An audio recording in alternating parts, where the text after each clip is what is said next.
कैसे हो? प्रगति ज्ञान अकेडमी में आपका स्वागत है।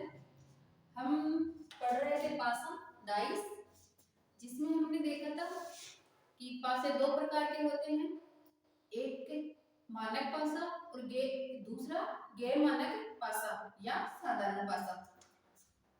पासे में हमने देखा था मानक पासा के कुछ नियम थे। इसमें जो नजदीकी संख्या है, जो सामने हमें दिखाई देता है, जो एग्जामिनर हमें देगा पासा, उसमें जो नजदीकी संख्या है उसका जोड़ 7 नहीं आएगा। अगर आपको सामने वाला जोड़ 7 दिख जाए, जैसे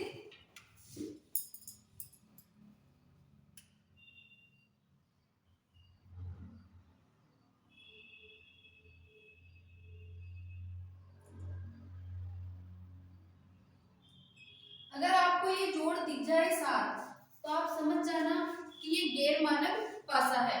और अगर आपको सामने दी हुई संख्या है,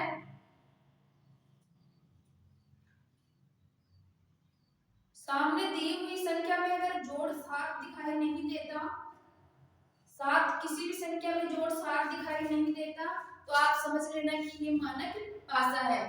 वैसे तो एग्जाम में गैर मानक पासा ही आता है, लेकिन कभी कभार ऐसा एग्जामिनर सोच ले कि मानक पासा दे दे, और हम ज्यादा जिसको ज्यादा ध्यान देते हैं वह गैर मानक पासा, तो एग्जामिनर दे सकता है मानक पासा। ये बहुत इजी होता है, आपको ध्यान रखना है इसके कुछ नियम कि जो सामने दिखाई दे रहा है उसका जोड़ 7 नहीं होना चाहिए, और हमेशा इसके विपरीत एक के विपरीत, जैसे 1 के विपरीत 6 आएंगे, 5 के विपरीत 2 आएंगे, तो इस प्रकार से आपको ध्यान रखना है कि दोनों विपरीत सतहों का योग 7 होता है।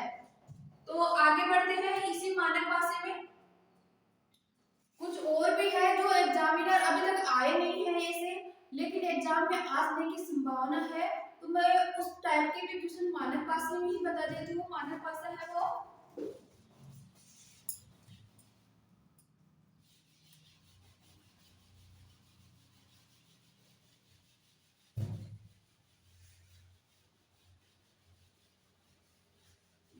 क्वेश्चन इस प्रकार से बनाया जा सकता है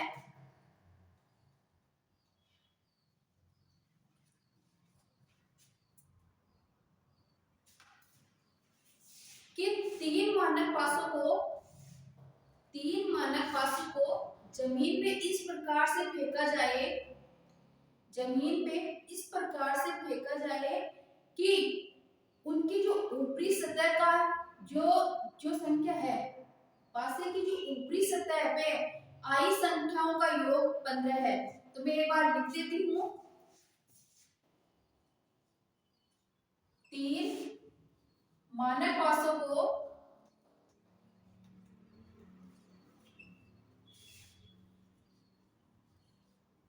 जमीन पे इस प्रकार फेंका जाए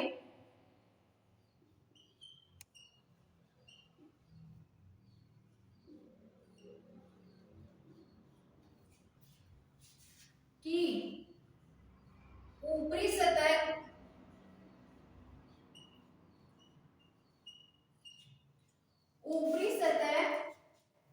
पे आई संख्याओं का योग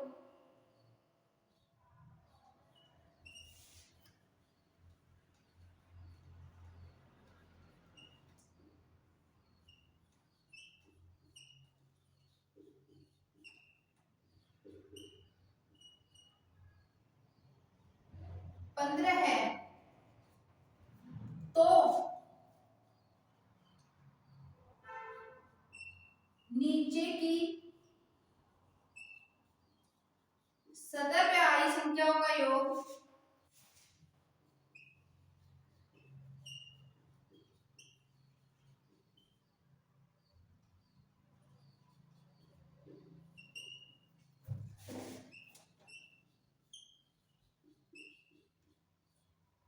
क्या होगा?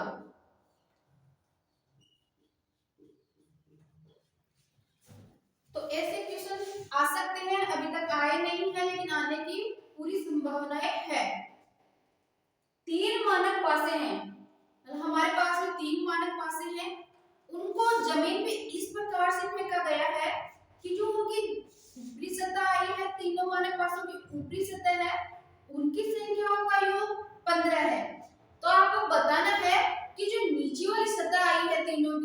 उनका योग क्या होगा। तो आप सोच के बताइए कि इसकी जो नीचे की सतह है उसका योग क्या होगा।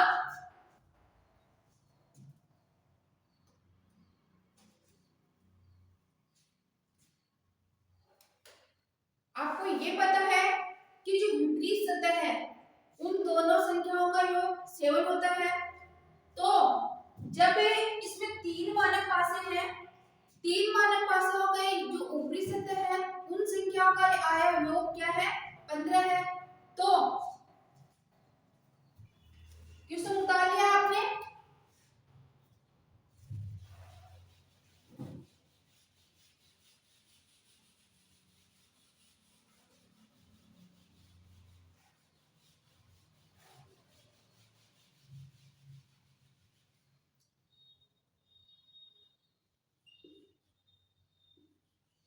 ऊपरी सतह का योग क्या है,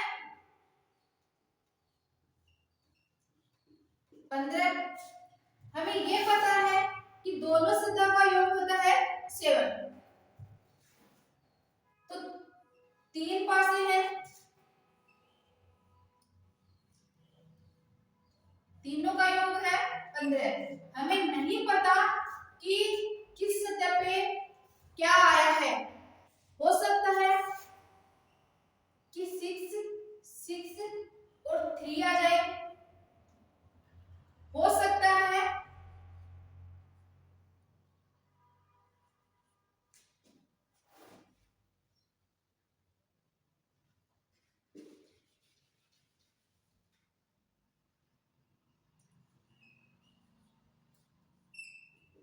सिक्स फाइव फोर आ जाए, हो सकता है 5 5 5 आ जाए, कुछ भी हो सकता है। हमें नहीं पता कि कौन सी पासे पे क्या आया है, लेकिन हमें इतना पता है कि जो भी इन पासों पे आया है उनका योग कितना है, 15।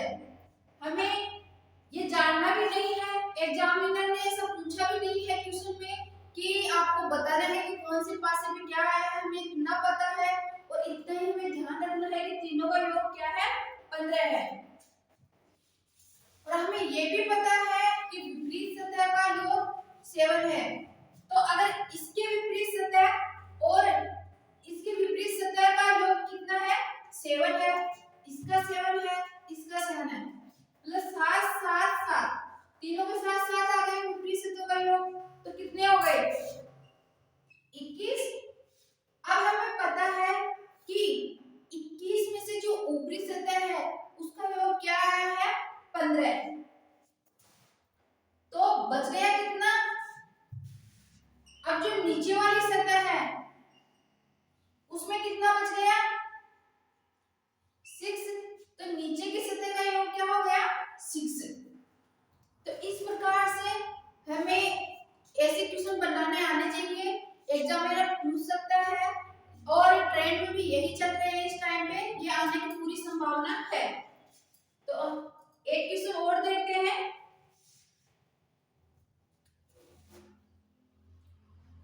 आपको बताना है फिर से,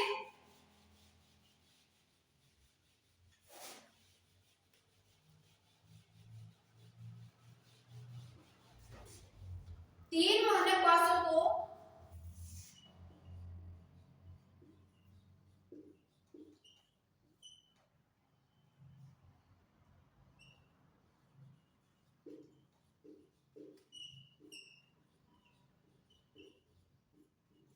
तीन मानक पासों को जमीन पे इस प्रकार से फेंका जाए, तीन मानक पासों को जमीन पे इस प्रकार से फेंका जाए कि उनकी ऊपरी सतह पे आई संख्याओं का योग, कि उनकी ऊपरी सतह पे आई संख्याओं का योग 13 है। तीन मानक पासों को जमीन पे इस प्रकार से फेंका जाए, इस प्रकार से फेंका जाए कि उसकी ऊपरी सतह पे आई संख्याओं का योग 13 है। तो पासे की नीचे की सतह पे आई संख्याओं का योग क्या होगा, ज्ञात कीजिए। तो आपको बताना है 13 है तो नीचे की सतह का योग क्या होगा? अब ऐसा होना चाहिए कि आपको तुरंत इसका जवाब देना, मतलब आपको तुरंत इसका जवाब देना आना चाहिए। 3 मानक पासे हैं, हमें नहीं पता कि इनकी जो ऊपरी सतह पे है इनका मतलब संख्या कौन कौन सी आई है, लेकिन हमें ये पता है कि जो आई है ऊपरी सतह की संख्या उन सभी का योग 13 है। तो जो नीचे की सतह है उन संख्याओं का योग क्या होगा? जो नीचे की सतह है उन संख्याओं का योग क्या होगा? हमें ये भी पता है कि जो नीचे और ऊपर विपरीत सतह है उन संख्याओं का योग 7 है। तो कितने हो गए? 21 3 पासों के, तो बच गए कितने? 8। हम बता सकते हैं कि जो नीचे की सतह है उनका योग 8 होगा। हमें यह भी नहीं बताना कि कौन कौन सी संख्याएं आई है। फिर से मैं एक सवाल और दे रही हूँ, आपको करना है, मैं जैसे सवाल खत्म करूँ आपके आंसर आ जाने चाहिए।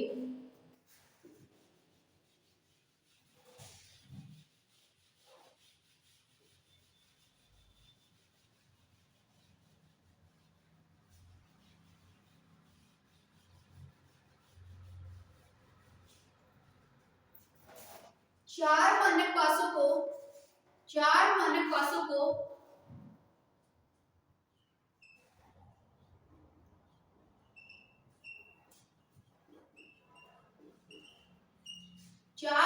पासों को जमीन पे इस प्रकार से फेंका जाए, जमीन पे इस प्रकार से फेंका जाए कि उनकी संख्याओं का योग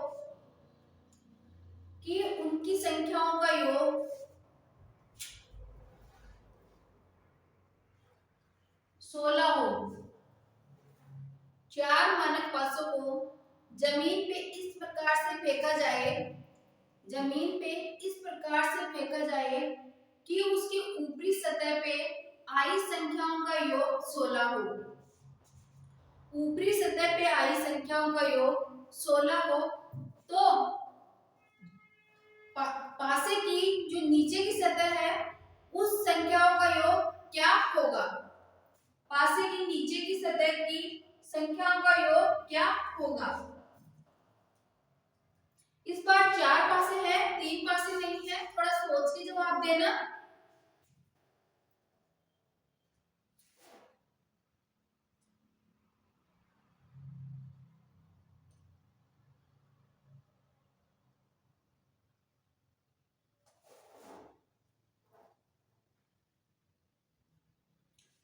देखते हैं, हमारे पास इस बार 4 पासे हैं। 4 पासों का जो ऊपरी सतह है उनका योग है 16। अब हमें ये नहीं पता कि हो सकता है 4 4 4 और 4, चारों पे 4 4 आ जाए, 3 5 5 3, हो सकता है ये भी आ जाए, कुछ भी हो सकता है, हमें नहीं पता, ना ही हमें ज्ञात करना है। लेकिन इस बार 4 है तो हमें ये पता है कि जो 4 सतह है उनके जो नीचे की सतह है उनके जो दोनों विपरीत सतहों का योग क्या होता है? 7।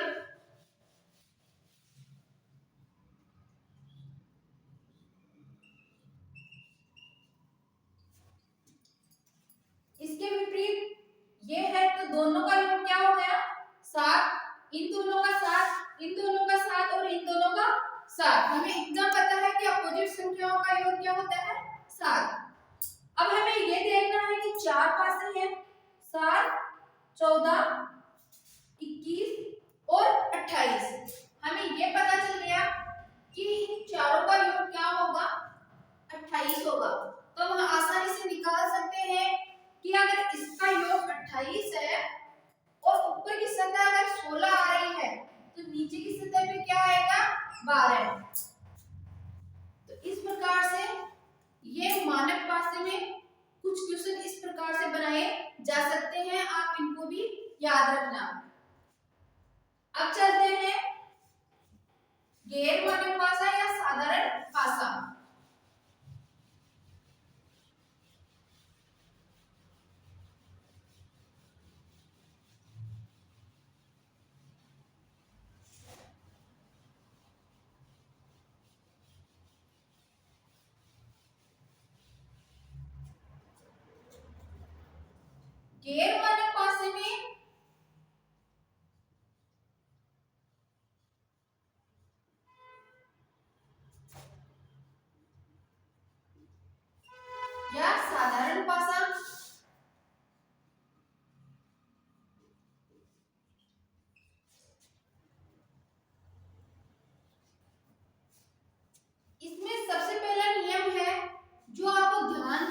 आते हैं, कुछ वर्णमाला आती है, अंग्रेजी वर्णमाला में आते हैं। तो आपको ये ध्यान रखना है कि ये गैर मानक पासा है। ये तो आपको देखते ही पता चल जाना चाहिए कि ये मानक पासा नहीं है।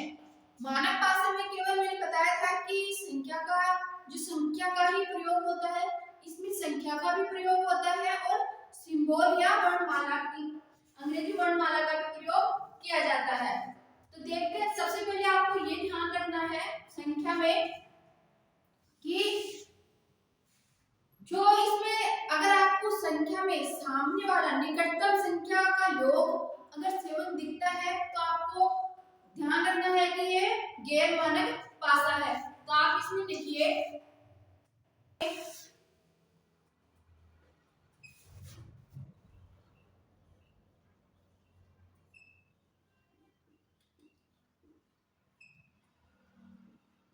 निकटतम संख्याओं का योग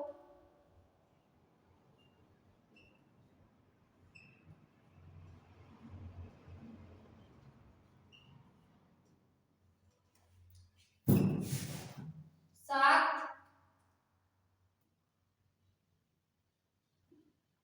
आता है तो उसे गैर मानक पासा कहा जाता है।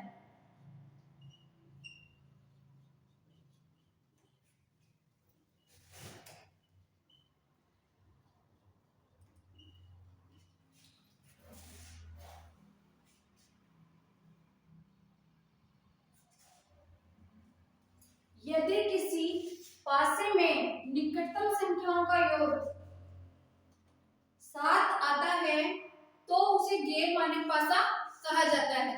जैसे आपको ये तो पता है ना कि अगर मैं पूछूं आपको कि 6 जो 6 है वह पासे में कितनी बार आता है, अब बता सकते हो पासे में कितनी बार, एक पासे में 6 कितनी बार आता है, 1 बार। आपको पता है ना, क्लियर पता है कि एक पासे में 1 एक बार आएगा, 6 एक बार आएगा, मतलब 1 2 3 4 5 और 6 इनमें से कोई भी संख्या डबल बार नहीं आती, एक पासे में एक बार ही यूज होगी। तो अगर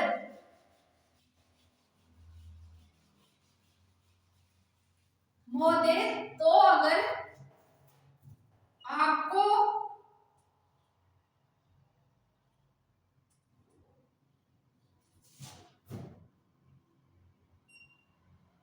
अगर पासे में आपको निकटतम संख्या, दो पासे की निकटतम संख्याओं का योग अगर आपको 7 दिखाई दे,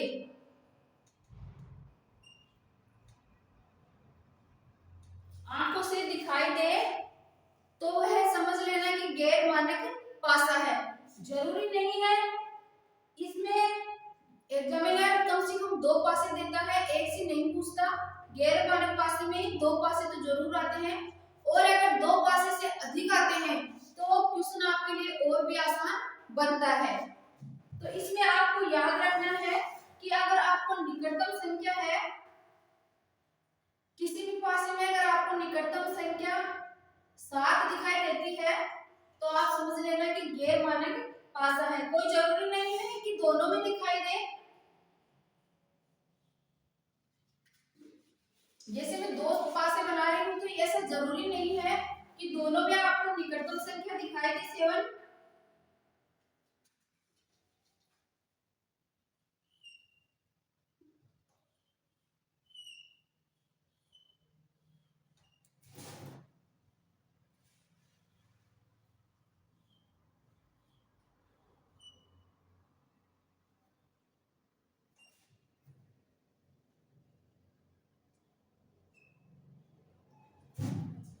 आप बता सकते हो इसमें मानक पासा है या गैर मानक पासा। तो ये दोनों निकटतम संख्याओं का योग क्या है, 7 है, तो ये है गैर मानक पासा। 2 पासे हैं, दोनों में एक का अगर आपको दिख जाए कि 2 से 2 का योग 7 आ रहा है तो आपको समझ लेना है कि ये गैर मानक पासा है। तो इसमें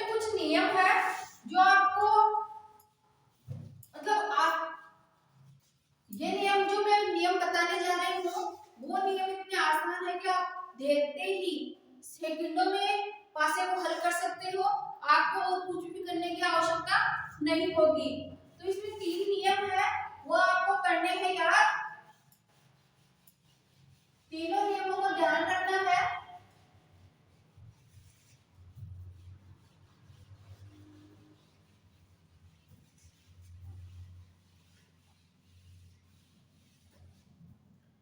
पहले तो मैं बता दूं आपको कि ये जो पास्ते हैं,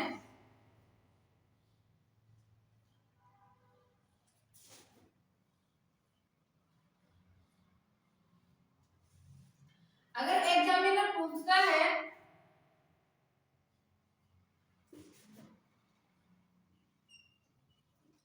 5 के विपरीत क्या होगा,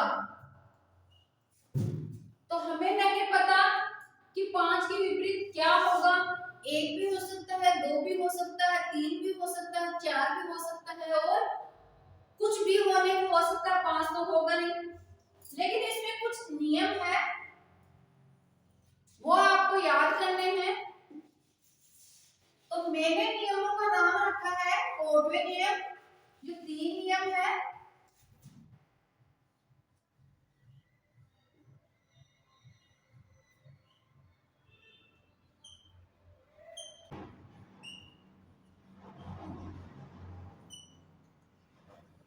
कोडवे नियम, कोडवे नियम मैंने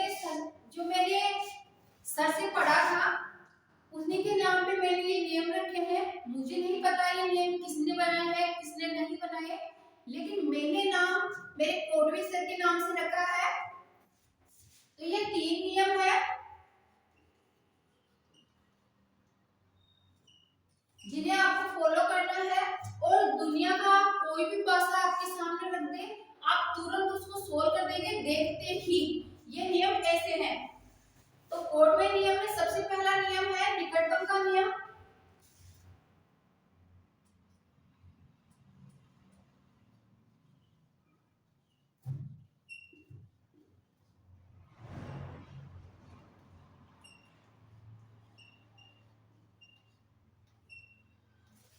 निकटतम का नियम सबसे पहले क्या है, निकटतम का नियम,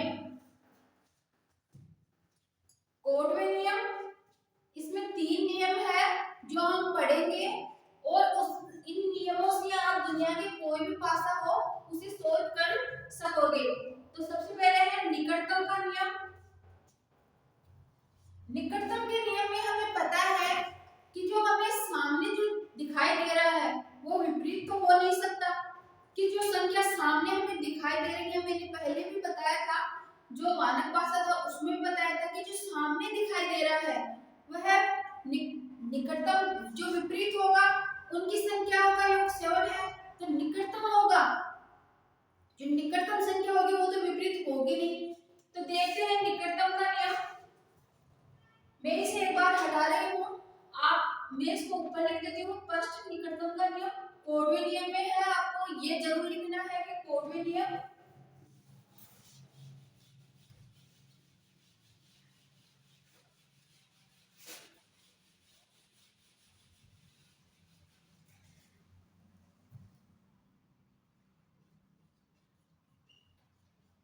गैर मानक पासा,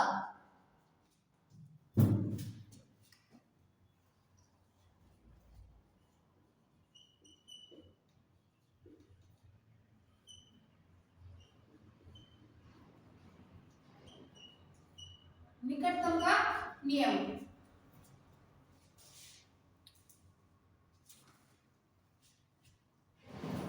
इसमें लिखिए जो संख्या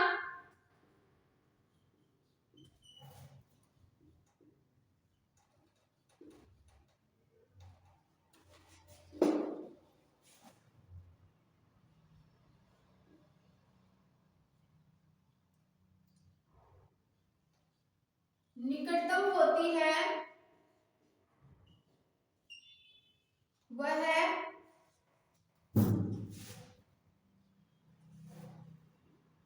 संख्या कभी विपरीत नहीं हो सकती।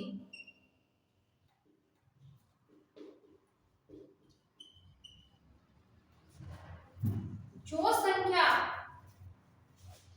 जो संख्या निकटतम होती है वह कभी विपरीत नहीं हो सकती। जैसे हमें दिया गया है दो पासे,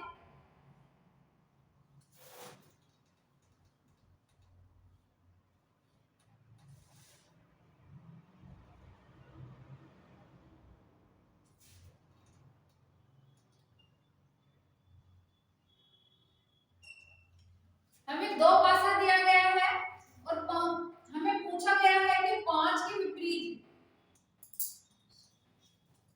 मतलब दो पासे हमारे सामने हैं और हमें एग्जामिनर पूछ रहा है कि दो के विपरीत कौन सी संख्या होगी। इसमें आपको बताना है दो के विपरीत कौन सी संख्या होगी। हमें ये पता है, हमारा नियम कहता है कि जो निकटतम संख्या होगी वह कभी विपरीत नहीं होगी। हमें नहीं पता कि दो के विपरीत एक होगा, दो, हमें नहीं पता कि एक के विपरीत एक होगा, तीन होगा, चार होगा, पांच होगा या छह होगा। किसी भी संख्या का हमें नहीं पता, लेकिन हमें ये पता है कि कोई भी संख्या विपरीत हो, लेकिन जो निकटतम संख्या है वो कभी विपरीत नहीं होगी। तो हमें पूछा गया है कि दो के विपरीत क्या होगा, तो दो के विपरीत पांच भी नहीं होगा, दो के विपरीत छह भी नहीं होगा, दो के विपरीत चार भी नहीं होगा और दो के विपरीत तीन भी नहीं होगा। सामने हमें दिखाई दे रहा है कि पांच भी विपरीत नहीं होगा, छह भी विपरीत नहीं होगा, तीन भी विपरीत नहीं होगा और चार भी विपरीत नहीं होगा। और हमें ये पता है कि पासे में एक संख्या दो बार रिपीट नहीं होती। तो बच गया क्या, हमारे पास में दो आ गए, तीन आ गए, चार आ गए, पांच आ गए, छह आ गए, तो बच गया क्या, एक। तो हमें आसानी से पता चल गया कि एक के दो के विपरीत एक होगा, ये 100% श्योर है। मैं फिर से रिपीट कर रही हूँ कि हमें पूछा गया है कि दो के विपरीत क्या होगा। हमारे पास में दो है, दो के विपरीत क्या है, तो हमें दिखाई, हमारा नियम कहता है कि जो संख्या निकटतम होगी, अब ये निकटतम संख्या है, ये निकटतम है, ये निकटतम है, ये तीनों निकटतम है, कि जो निकटतम संख्या होगी वो कभी विपरीत नहीं हो सकती। तो हमें विपरीत संख्या जानना है।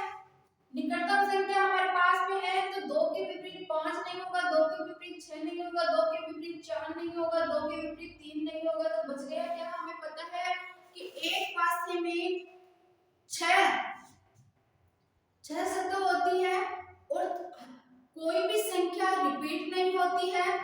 तो अगर संख्या रिपीट नहीं होती तो हमारे पास में दो आ गया, तीन आ गया, चार आ गया, पांच आ गया और छह आ गया। तो बच गया क्या, एक। तो दो के विपरीत एक होगा। इसी प्रकार से आगे चलते हैं।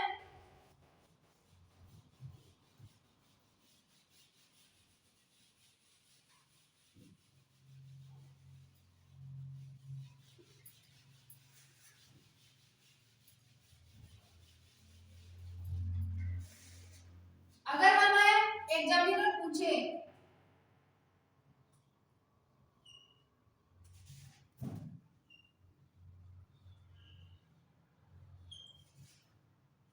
ए बी डी,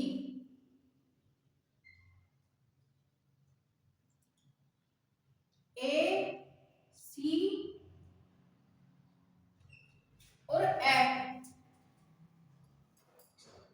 हमें पता है कि यह संख्या में भी आ सकता है और किसी भी, मतलब कोई भी सिंबल हमें एग्जामिनर दे सकता है, लेकिन हमें बताएगा कि यह एक संख्या है और इन संख्याओं का मतलब पासे में यूज किया गया है, तो आपको इसकी विपरीत बताना है। तो आपको बताना है कि एक के विपरीत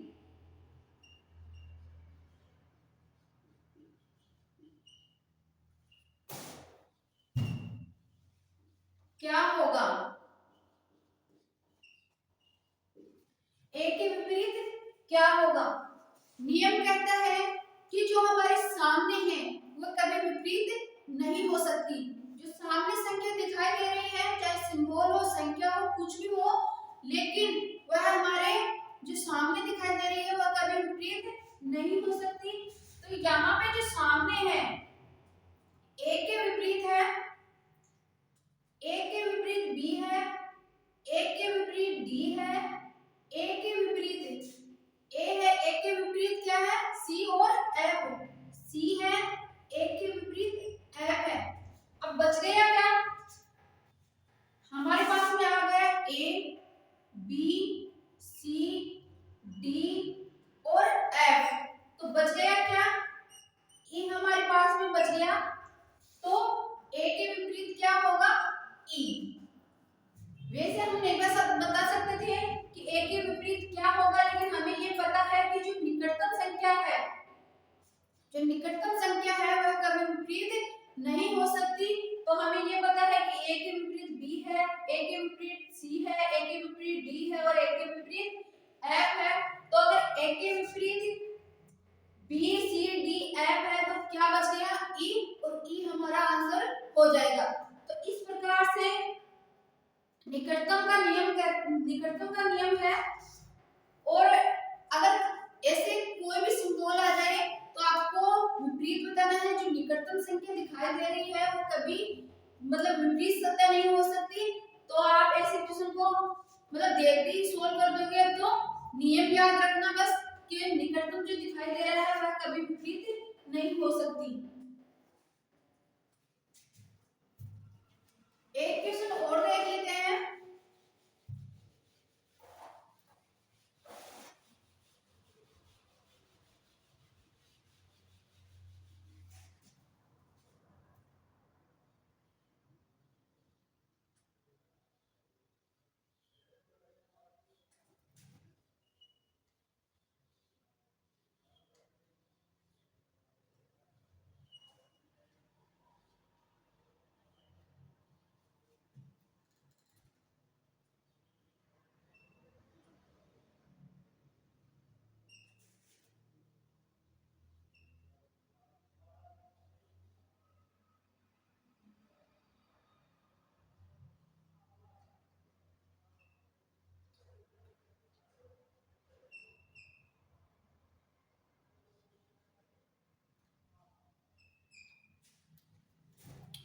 हमारे पास में 3 पासे हैं।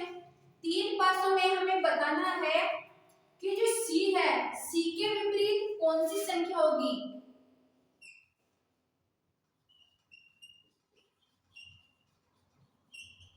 सी के विपरीत बताना है हमें, सी के विपरीत कौन सी होगी।